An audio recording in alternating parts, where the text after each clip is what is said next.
The craziest diseases in history. Lock in on that one. The most bizarre epidemics in history.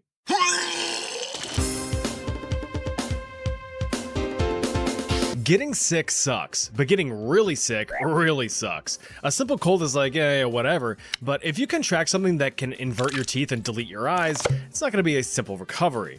There's been quite a few weird diseases throughout history that have caused some rather bizarre symptoms.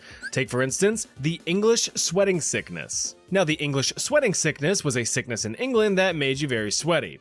First appearing in 1485 at the tail end of the medieval era, the disease quickly became colloquially known as the sweat, TM. See, they even added the fancy little E on the end. Its origins remain a mystery, with some historians speculating that a group of smelly French mercenaries were the first ones to get down with the sickness. Oh, the disease may have migrated. How the fuck you contract something like that? How does that happen? How do you contract the sweats? Are you sure it just wasn't like maybe they just had swamp ass and they wasn't very clean? So that's kind of like where they got that impression from, that they had a sickness. Migrated over to England near the conclusion of the brutal War of the Roses, which wiped nearly 100,000 asses from the map. The first known documentation of the disease comes from, ironically enough, French physician fella Thomas Le Forestier in 1485. He was living in London at the time and actually had contracted the disease himself, so being a responsible human, he had committed his experiences to paper, writing about his symptoms so that the knowledge may be studied by others within the medical community. The disease was also well documented in detail by English unphonetic last name having guy John Keys in 1552. Every one of these guys just seriously suffered from swamp ass. Every single one of them seriously suffered from swamp ass. That's what the problem is here, fellas. They just didn't know what swamp ass was. Eskimo, what's up, brother? They had brothels and only bathed once a week. That's where shit like that always comes from. Fair enough. Chronic swamp ass. Yeah, this illness lasted a while. Building off of the pre-modern miasma theory, it was widely believed that most diseases, not just the sweating sickness, spread through what they referred to as corrupt air. Well, if there's anything you know about medieval England, you know that it was stanky. Streets were filthy, water was gooped with poop, and the air could curl your nose hairs. That's what I was about to say. Every fucking thing back then was bad air. It was just toxic. You know what I mean? Like it fucking just this green film. Just rolling through, dude. Everything back then was corrupt air, oh son. Until the Great Stink of 1858, proper sanitation just really wasn't given much attention. While miasma theory was flat out wrong, some alternate propositions were a bit more off base. Some theories pointed to astrological origins for the disease. Some blamed Mars, others blamed Saturn. Keys himself blamed the stars. In one of his detailed reports, he said, quote, "To this may be joined the evil disposition by constellation, which hath a great power and dominion in all earthly things." But we of course know that astrology is a bunch of big brown baloney. Now, so because he suffered from swamp ass, it was the stars' fault? Which, I mean, I guess he could have been onto something. I mean, it was hotter than goddamn. So, I mean, it's technically the sun's fault, you know? The man was on to something. If it wasn't for the sun, I wouldn't feel this way. I firmly trust that you have the critical thinking skills to realize that the English sweating sickness's iconic symptom was impromptu perspiration. I mean, sweat just started flooding out of every pore, with physicians noting the startling and alarming suddenness of it all. Along with dripping out of your skin holes, the infected came down with immediate and strong existential dread, with crippling fear and anxiety. This was further accompanied by violent shivering, pounding headaches, and overall exhaustion. The profuse sweating caused extreme dehydration, intense thirst, and heart palpitations. One of the deadliest symptoms, as innocent as it may seem, was the overwhelming urge to sleep. This was the telltale sign that the disease had reached its endgame. Physicians were given extreme caution to not let their patients fall asleep, lest they wake up in a cleaner, cloudier afterlife. Wake up! Now, all of this, the sweating, chills, fear, sleepiness, death, all that, happened within just 24 hours of initial infection. That's rough, boys. 24 hours, instantaneous death. I mean, like, I couldn't even hear the symptoms. I'm gonna be honest with y'all. I couldn't even hear the symptoms. My old lady was talking to me. A single day to go from alrighty to nighty-nighty. Lafostier himself had documented even more rapid deterioration, with death in as little as 3 hours from initial symptoms. This stuff was nasty and terrifying. Surviving the first 24 hours, if you were even lucky enough to do that, usually meant that you would be in the clear, but historical records estimate a fatality rate of 30 to 50%. This also was not a one-time occurrence. Are they sure that they didn't just have like a extreme fucking fever? I mean, if they're shivering, you know, they're falling asleep, they're nodding in and out of consciousness, they're sweating profuse. I mean, it kind of sounds like a extreme fever. There's probably some kind of like bacterial infection that was just killing the absolute fuck out of everybody. English sweating sickness made its mark on history a total of 5 different times, first starting in 1485 and making a final appearance in 1551. The worst of it came in 1528, where it spread across most of Europe within months, hilariously skipping over and completely sparing France, whom I mentioned, may have started the whole thing. All in all, tens of thousands of people had died. Here's the kicker though, widespread diseases like this typically target the weak, the destitute, deprived, and downright downtrodden, right? Well, according to Lafostier and Keyes, the largest affected demographic wasn't scrawny peasant kids or dilapidated elders, no. The English sweating sickness instead seemed to target middle-aged, healthy, wealthy men. The theory is that this demographic was more social and confined to smaller communal environments, allowing for easier transmission. How fares the day, my good man? Pretty moist, Tom. Pretty moist. It only affects the rich. It kind of sounds like gout from back then too. Like I know that gout doesn't cause all these, but I'm saying like they used to think that only the rich could be infected with gout. Withdrawals. I mean, it could. I mean, yeah. I mean, they could be withdrawn from something. I mean, it sounds like a fucking withdrawal symptom. Now, while the sweat was certainly one way to get sick and tired back then, there's something I know that I'm sick and tired of at this very moment, and you should be too. Hola, Mexico. Looks like you're up to bat for a weird disease. Right around the time that the English perspiration meant English expiration in the mid-16th century, the Mexica were getting shaken up by the Cocolitzli epidemics. The term Cocolitzli here being the equivalent of pestilence in the Nahuatl language. If you've watched my video about surviving the Aztec Empire, you know that funny little TL pronunciation, the sound, is on purpose. What's slightly less funny though were the estimated 12 to 15 million deaths attributed to these epidemics, the deadliest in Mexican history. Now this all took place across the Mexican plateau, right in this region here, but it is known to have spread as far as modern-day Guatemala. The first signs of the disease began to show up around 1545 in the Valley of Mexico, right in the heart of what used to be the Aztec Empire. Bunch of white dudes showed up and just brought disease and killed the fuck out of everybody, dude. As you know, the Spanish came along in 1519 and essentially converted the once thriving empire into a Walmart parking lot in just 2 years flat. In addition to using superior weaponry and strategic alliances with neighboring societies to steamroll the Aztecs, the Spanish also brought with them an unintentional biological advantage: smallpox. This took a healthy chunk out of the Mexica population, killing off roughly 8 million people, or roughly a third of the whole dang thing in 1520. But 25 years later, the Cocolitzli decided it wanted to pump those rookie numbers up. Like the English sweating sickness, the symptoms of Cocolitzli were immediate and severe. You were in the thick of it within just a few hours at most. Initial symptoms included high fever, headaches, and intense vertigo. You know, similar to that spinny feeling you get when them beers start looking a little too friendly. Drink us, you know you want to. You got it, mister. Please drink responsibly. Beer cans don't talk. It's just too dang bad that these rather simple symptoms would soon evolve into complete horror. During the ominously named hemorrhagic stage, victims would begin bleeding out of every single orifice they owned. Your eyes, your ears, your nose, your mouth, even your beehole and hoo-ha or dangly bits all the way down south. By that point, just get rid of me, oh son. Just put me out, oh son. I'm not about to lay around and bleed from my eyeballs, from my nose, from my ears, from my mouth, from my butthole, from my dick, whatever. Dude, I'm not about to lay around and just bleed from every fucking hole in my body. The moment I started feeling woozy, the vertigo kicked in and I got a fever and a pounding headache, bro, I would just run and just jump off one of those like weird flat pyramid temple things that they got. Coupled with excruciating abdominal and chest pain as well as painful swelling underneath the skin, this was just an actual nightmare. The Mexica and the Spanish tried their best to treat the sick, but nothing was working. The Spanish tried quarantining the ill, bloodletting, and even the most powerful remedy of all, thoughts and prayers. The Mexica tried various herbal medicines and their own spiritual healing practices, but it was all in vain. People were simply dying too quickly. The infected could suffer in utter agony for up to 4 days before finally experiencing some relief, because they died.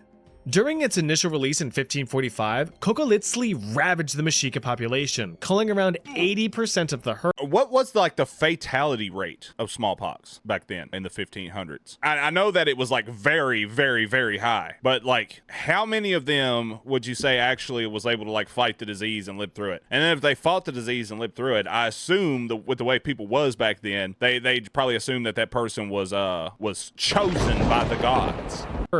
The sequel hit the shelves in 1576. This version was slightly less deadly, but still terrifying all the same.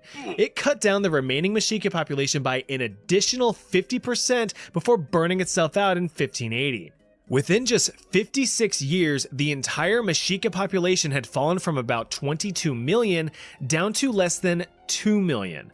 Now, the Spanish were still affected, but not nearly to the extent of the Mexica. This was mainly due to the fact that the Mexica were more susceptible with their more exhaustive labors and poorer nutrition than that of their Spanish counterparts. Their immune systems were weaker, so the disease pressed the advantage.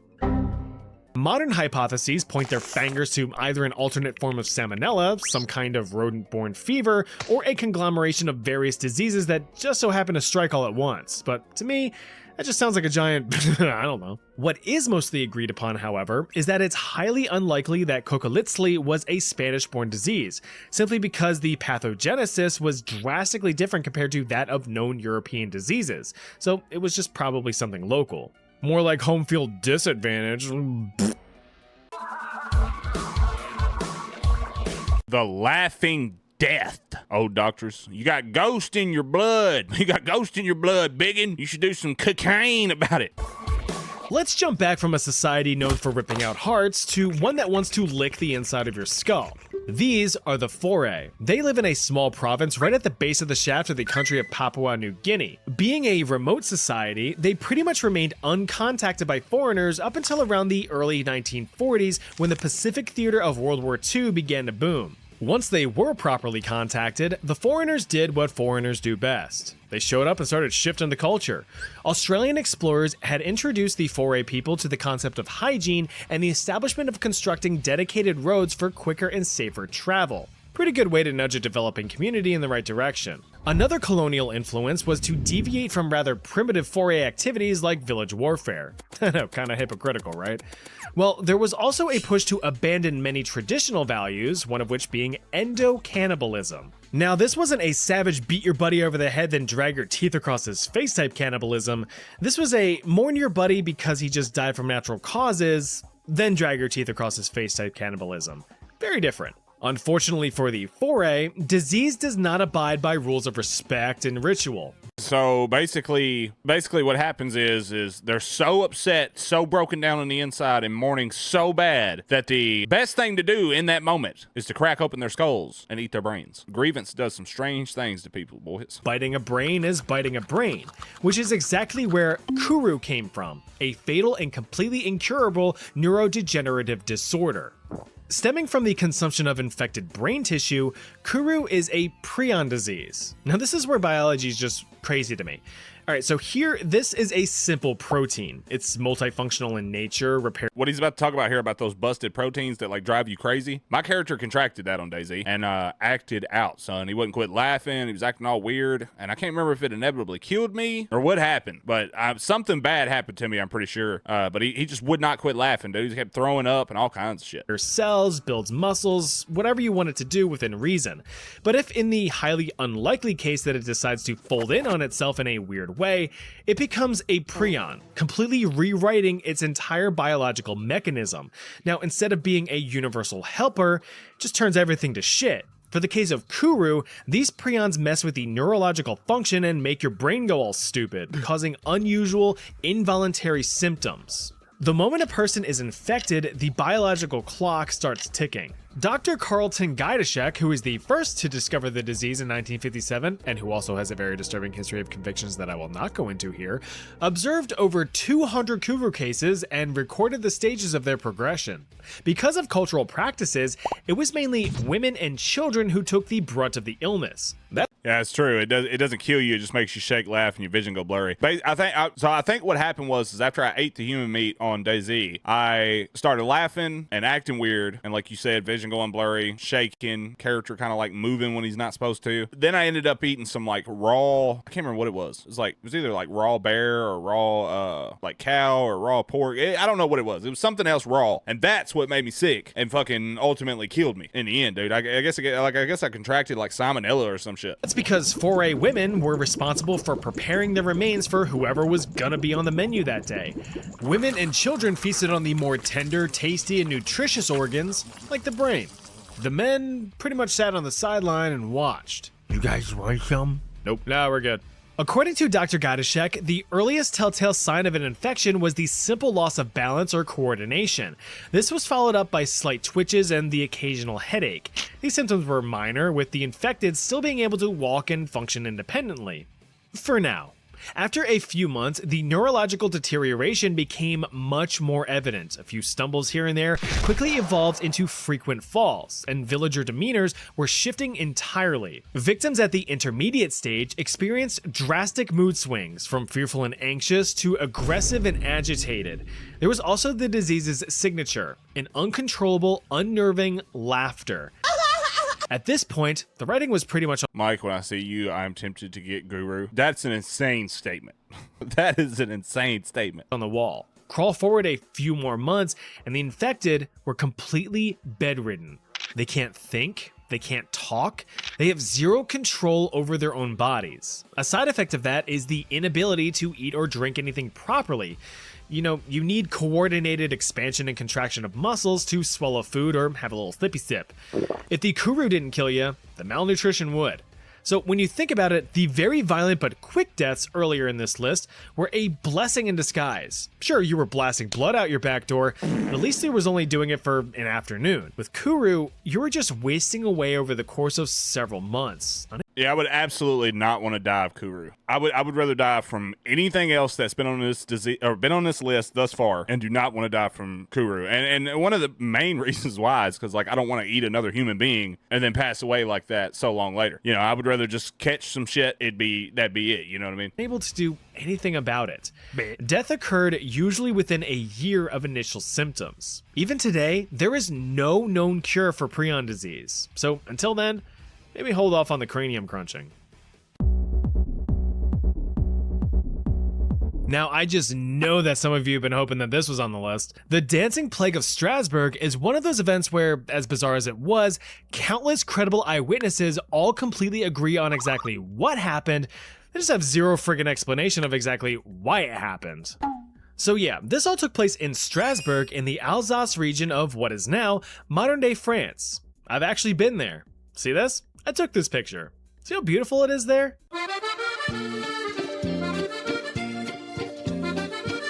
Back in July of 1518, however, Strasbourg was part of the Holy Roman Clusterfuck. It was actually a very important part, serving as a strategic, wealthy, and politically independent city for over 400 years. That's 1.6 Americas long. Well, with it being such a crucial entity of the empire, it'd be pretty embarrassing if some kind of weird phenomenon swept through and disrupted things.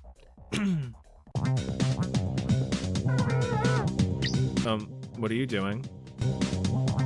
Whatever do you mean? Come on, kids, we're leaving. According to this Wikipedia article I just found laying on the ground, a lovely lady named Tropea decided to start throwing it back right outside her home in the middle of the day. Seems innocent enough at first, but she just didn't stop. Save for a few frantic meal breaks or collapses from exhaustion, Tropea let loose for several days. Instead of scaring them off, all of her dancing actually encouraged many of her fellow Strasburgers to join in. She's good. And thus, the plague had spread. Now, you might assume that these onlookers were just doing a tad bit of toe tapping, but you'd be very wrong. They were really pushing the limits of their tendons' tensile strength as they were whipping their limbs to and fro, basically Beyblading themselves around the street and letting them rip. Now, going alls out, balls out, I think I've heard of this before. Isn't this where like all the people collectively got together and basically danced themselves to death? Like they all just started dancing for no reason and just kept dancing and then danced until they died? Yeah, I thought that's what this was. That's stupid. Okay, that's what that is. That is just stupid. It's contagious stupidity. I thought that's what it was, boys. dancing can be fun for about 30 seconds, but when it goes on for days, that's when mental and physical health starts to trend downward. From a distant perspective, watching everyone doing their shimmy shams looks like a good time, but once you got closer, you realized that something was horribly wrong. The enthusiastic dancers reportedly held an empty but panicked expression, as if they were being puppeted by some unknown force. The dead stare of unbridled torture, coupled with these medieval peasants quite literally dancing their feet to the bone, warranted intervention, especially when 15 were dancing themselves into a freshly dug grave each and every day.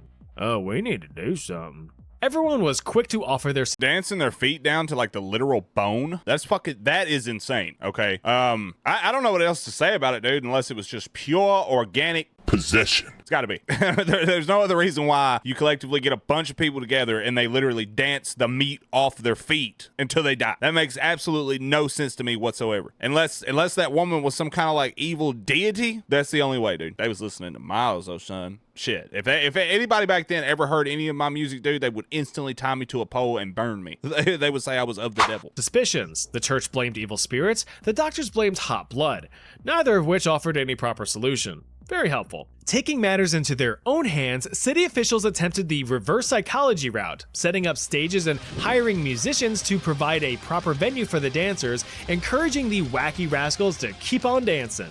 And they did.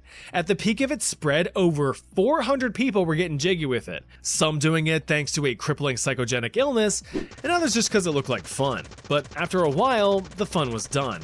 After 2 months of the plague, it started to die down, mostly because the actual sick people cha-cha slid into the great beyond, taking it to the top with one hop. Anybody else just in it for the bit kinda went on with their lives. Any remaining dancers were promptly Did he just say 2 months? He just say that went on for 2 months? 2 months of pure fucking like dancing is in like that is, I kind of lost for words on that one. I don't really know what to say about it. I mean, I knew it happened. I knew a bunch of people like danced themselves to death, but I didn't know that the shit went on for 2 months straight. God almighty. started off for spiritual cleansing, which reportedly worked thanks to a little thing called the placebo effect. In the end, while this may have been a simple case of mass hysteria brought on by the harsh stresses of just existing in medieval Europe, some historians blame bad bread. Ergotism, a fungal poisoning originating from contaminated grain, does exhibit symptoms ranging from hallucinations to uncontrollable convulsions, so sure, why not? Just remember, if you ever see someone dancing by themselves in public, they're either an insufferable influencer or on drugs. Or both. Probably both. Thanks again to Surfshark for sponsoring. That's hilarious. 2 months of my Dougie on repeat is insane. God damn, ho son. W chat history, dude. I love that guy's videos. He's fucking hilarious. And now we're gonna go play some video games.